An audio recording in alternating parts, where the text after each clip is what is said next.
आपण पाहत आहात प्रेस मीडिया न्यूज। जनहित शेतकरी संघटनेच्या आंदोलनाचा दणका। सोहाळे ग्रामपंचायतीच्या तक्रारींची जिल्हा परिषदेकडून दखल, 7 दिवसात चौकशी अहवालाचे आदेश। मोहोळ तालुक्यातील मौजे सोहाळे येथील राष्ट्रीय पेयजल योजनेतील कथित अनियमितता, ग्रामपंचायतीच्या कामकाजाबाबत करण्यात आलेल्या तक्रारी तसेच माहिती अधिकारांतर्गत माहिती न दिल्याच्या आरोपांची जिल्हा परिषद सोलापूर यांनी गंभीर दखल घेतली आहे। याच पार्श्वभूमीवर पंचायत समिती मोहोळ येथील गटविकास अधिकाऱ्यांना प्रत्यक्ष स्थळ पाहणी करून चौकशी करण्याचे व 7 दिवसांच्या आत सविस्तर अहवाल सादर करण्याचे आदेश देण्यात आले आहेत। महाराष्ट्र राज्य जनहित शेतकरी संघटनेचे संस्थापक अध्यक्ष प्रभाकर उर्फ भैया देशमुख यांच्या नेतृत्वाखाली सुरू असलेल्या आंदोलनानंतर जिल्हा परिषद प्रशासनाने संबंधित प्रकरणात कार्यवाहीचे आदेश दिले आहेत। तक्रारदार पिंटू पवार व इतर ग्रामस्थांनी केलेल्या निवेदनाची दखल घेत ही कारवाई करण्यात आली आहे। दरम्यान ज्ञानेश्वर शिवाजी पवार व सचिन हनुमंत नाईक नवरे यांनी 12 फेब्रुवारी 2024 रोजी माहिती अधिकार कायद्याअंतर्गत ग्रामपंचायत सोहाळेकडे माहिती मागितली होती। मात्र माहिती उपलब्ध करून देण्यास टाळाटाळ करण्यात आल्याचा आरोप तक्रारदारांनी केला आहे। त्यामुळे माहिती अधिकार कायद्याची प्रभावी अंमलबजावणी होत नसल्याचा प्रश्नही उपस्थित करण्यात आलाय।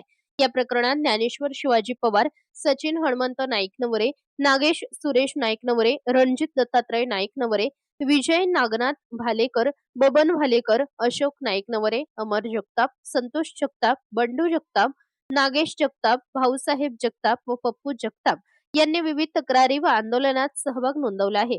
जिल्हा परिषद प्रशासनाने संबंधित तक्रारींची सत्यता पडताळून नियमानुसार आवश्यक कार्यवाही करावी तसेच केलेल्या कार्यवाहीची माहिती तक्रारदारांना द्यावी असे स्पष्ट निर्देश दिले आहेत। या प्रकरणातील चौकशी अहवालानंतर पुढील प्रशासकीय कारवाईकडे सर्वांचेच लक्ष लागले आहे। प्रतिनिधी सूरज पारवे, प्रेस मीडिया न्यूज, सोलापूर। मी महाराष्ट्र राज्य जनहित शेतकरी संघटना संस्थापक अध्यक्ष प्रभाकर भैया देशमुख, माझ्या ह्या सोलापूर जिल्ह्यातल्या मोहोळ तालुक्यातील मौजे सोहाळे येथे पेयजल योजना शासनाची गेल्या 8 ते 10 वर्षापूर्वी मंजूर झालेली असताना ती काहीतरी योजना 42 का 7 लाखापर्यंतची आहे, परंतु अद्याप त्या नावाला जसं पेय नाव आहे पेय, तसं त्या पेय नावाप्रमाणे अजून त्या माझ्या सवळ्याच्या ग्रामस्थांना दारात पाणी पेय योजनेचं प्यायला मिळालेलं नाही। ही दुर्दैवाची बाब आहे। संबंधित कोण मुख्य कार्यकारी अधिकारी तत्कालीन असो, चालू असो, गटविकास अधिकारी तत्कालीन असो, मोहोळचे चालू असो, अरे तुम्ही काय डोळे असून आंधळ्याची आणि कान असून बहिरेची भूमिका घेता? लाखो रुपयाचा निधी आलेला असताना, ती योजना मंजूर असताना तुम्ही कधी चौकशी केली नाही ती योजना का रखडत पडली? त्याचा आलेला निधी कुठे गेला, काय केला, अफार झालाय का अधिकाऱ्यांनीच वरनं पैसे आणलेत?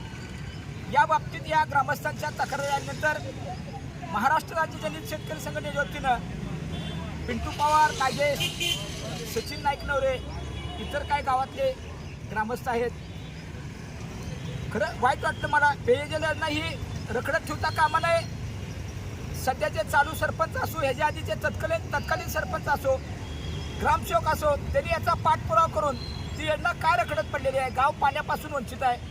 आता सध्या पाणी येते का गावात? आहे का गावात तुम्हाला प्यायला पाणी? प्यायला पाणी नाही म्हणजे ही का आपण मोठेपणासाठी आंदोलन नाही किंवा कुणाला बदनाम करायसाठी आपलं आंदोलन नाही ना। म्हणजे वस्तुस्थिती गावात सचिन बरोबर आहे का? गावात पिण्याचा पाण्याचा प्रश्न गंभीर झालेला असताना पाऊस पडतोय, कॅनॉलमधलं पाणी वाहतंय, म्हणजे धरण उचल आणि कोरड माझ्या सवळ्याच्या ग्रामस्थांच्या घशाला, ही दुर्दैवाची बाब आहे। आणि पुन्हा रस्त्याची कामं निकृष्ट झालेली आहेत असं समजतंय। संबंधित अधिकाऱ्यांनी अद्याप या आंदोलनाची दखल घेतलेली नाही। सोलापूर जिल्हा परिषद कलेक्टर कार्यालयासमोर महाराष्ट्र राज्य जनहित शेतकरी संघटनेच्या वतीनं बेमुदत धरणे आंदोलन चालू आहे। आंदोलनाचा आज दुसरा दिवस आहे। अद्याप या ग्रामसेवकची जबाबदारी आहे। मला कळल्यावर आता धक्का बसला की एकीकडे ग्रामसेवक गावात म्हणतात घंटागाडी येऊन 2 वर्ष झाली दारात पूजा करून बिगर पाण्याचा नारळ फोडून तशीच घंटागाडी दारात ठेवलेली आहे शो म्हणून। अरे बाबांनो, घराघरातला केर कचरा माता भगिनी माझी बिचारी रस्त्यावर टाकते, दारात टाकते, बाजूला टाकते, मच्छर चावतात, पाऊस पडल्यानंतर त्याचे घाणीचं साम्राज्य वाढलं जातं। वाऱ्यानं तीच दारात टाकलेला केर पुन्हा घरात उडून येतो। जेवण करत असताना, स्वयंपाक करत असताना, ही सगळं शासनाने तुम्हाला ऐकतं दिलेलं असताना त्या घंटागाडीला हा माजलेला ग्रामसेवक बोलतो मस्ती आलेला की ड्रायव्हर बघा, तुम्हीच गाडी नेत जावा, तुम्हीच कचरा गोळा करत जावा। अरे तुला खुर्ची दिली आमच्या कामासाठी, इतर ग्रामसेवक किती चांगलं काम करतात माझ्या मोहोळ तालुक्यातले. अशा बेजबाबदार या ग्रामसेवकावर निलंबनाची कारवाई झाली पाहिजे. संबंधित सरपंचांनी या जबाबदारीने लक्ष देऊन काम केलं पाहिजे. आपल्याला जनतेने खुर्ची कामासाठी दिलेली आहे, विकास कामासाठी दिलेला आहे. त्याचा उपयोग त्या जनतेच्या गावाच्या कामासाठी झाला पाहिजे. वनीकरणाची काय रोपं आलेली आहेत, त्या रोपाच्या बाबतीत ती चौकशी झाली पाहिजे. ती काही लोक आता समजलं मला गावात वर्गणी गोळा करून ती रोपं दिलेली आहेत. त्या लोकांनी सुद्धा या आंदोलनात दखल घेतली पाहिजे. त्यांनी सह्या दिल्या पाहिजेत की बाबा आम्ही झाडं वृक्षारोपण लावण्यासाठी वर्गणी दिलेली आहे. इकडं रेकॉर्ड केलं जातंय. त्यांनी जाहीरपणे आम्हाला ग्रामपंचायतने असं पत्र द्यावं. शिवसाहेबांच्या दारात बसलो आम्ही की भ्रष्टाचार केलेला नाही किंवा वनीकरणाची झाडं कुठनं लावली, ठेकेदार कोण आहे तो, या रस्त्याच्या कामात निकृष्टपणा का आला, किती वर्ष झालं रस्ता करून, सफाईपासून 9 महिन्यातला रस्ता कसा उघडतो. आज स्टार रोड आहेत, हायवे रोड आहेत, अक्षरशः कंपनीत का पायाभरणी करून ते कॉन्क्रीट करणारे रस्ते केले जातात. तुम्हाला शासनाचा निधी असताना इतका बेजबाबदार करू नका. तुमचे आमचे संबंध चांगले आहेत. ग्रामपंचायतचे सरपंच असो, संबंधित ग्रामपंचायत सदस्य असो, तुम्हाला विरोध म्हणून आमचं आंदोलन नाही, परंतु डोळ्यात तेल घालून काम करणारी ही जनित शेतकरी संघटना आहे. म्हणून सोलापूर जिल्ह्यात नंतर अख्ख्या महाराष्ट्र राज्यामध्ये आझाद मैदानला मंत्रालयासमोर ही नावलौकिक झालेली संघटना आहे. भैया देशमुखांचा कार्यकर्ता जबाबदारीने काम करतो. मी स्वतः जबाबदारीने काम करणारा कार्यकर्ता आहे. या गावातले 2 बिचारे शिपाई कष्ट करून इतक्या वर्ष त्यांनी नोकरी केली, शिपाई म्हणून काम काढलं. तुमच्या सगळ्या ग्रामपंचायतची स्वच्छता ठेवली, येईल त्या फायली तुमच्या हातात आणून दिल्या.